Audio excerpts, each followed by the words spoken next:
Ah, ça va quand même être compliqué de vous mentir longtemps. Comment ça, vous reconnaissez cette voiture? Mais pas du tout. C'est dans une autre marque au losange, mais c'est pas elle. Voici la Nissan Micra, c'est la 6e génération aujourd'hui. Alors citadine désormais 100% électrique. Moi j'adore ce petit look là avec ses petits sourcils et ses yeux ronds. Ça lui va à ravir. Deux batteries possibles jusqu'à 52 kWh, 408 km d'autonomie en cycle WLTP, 4 mètres de long, un toit flottant avec un pavillon Biton. Ce sera selon les finitions et les livrets.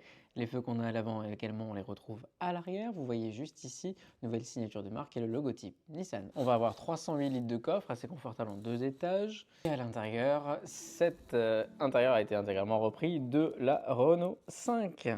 On retrouve notamment les deux mêmes écrans et là, la disposition de tous les boutons identiques. Mais je vais vous dire une chose, c'est fonctionne bien, c'est plutôt bien intégré, bien installé, on a des matériaux de bonne qualité. On retrouvera aussi du coup là une sonorisation Harman Kardon et c'est pour le mieux. Par contre, on a des sièges, eux, qui sont intégralement dessinés et conçus pour cette Nissan Micra uniquement. On retrouve quand même le logo Nissan à l'intérieur. On retrouve nos basiques, on va avoir également des palettes de régénération. On a donc désormais le e-pédale qui était attendu sur cette Nissan Micra. On va retrouver les surcouches Android Automobile, bien pratique pour profiter d'un planificateur d'itinéraire et les bornes en temps réel sur le véhicule. On sera très bien installé selon le niveau de finition. On aura également siège et volant chauffant. On aura juste ici une petite dalle numérique avec toutes les informations.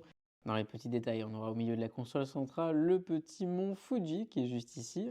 Un détail amusant, on aura également des bacs de rangement de part et d'autre, encore des rangements au fond, la recharge induction. Bon, on va pas se mentir, cette Nissan Micra, eh bien, elle part sur d'excellentes bases. Donc c'est tant mieux, si certains critiquent, tant pis. On va quand même vérifier une chose, malheureusement la caméra de recul est la même que la Renault 5, c'est un des petits défauts qui agace. Au niveau d'habitabilité arrière, bon bah là évidemment on peut pas faire un miracle dans 4 mètres, quoique on a essayé d'autres voitures qui proposaient un peu plus d'espace à l'arrière. On pourra en revanche mettre nos pieds sous les petites caves à pied, ça c'est pratique. On disposera d'une poche aumônière et bah c'est à peu près tout en commodité. Alors je suis bien installé, pas trop droit, on aura un peu de place mais il ne faudra pas être trop grand à l'arrière. C'est dommage, on n'a pas de prise USB-C, pas de petite poche pour smartphone et la qualité des matériaux est assez quelconque à l'arrière, en tout cas plus qu'à l'avant. Bon après on peut pas tout avoir quand le tarif est à... Quoi? Qui a dit que le tarif est abordable?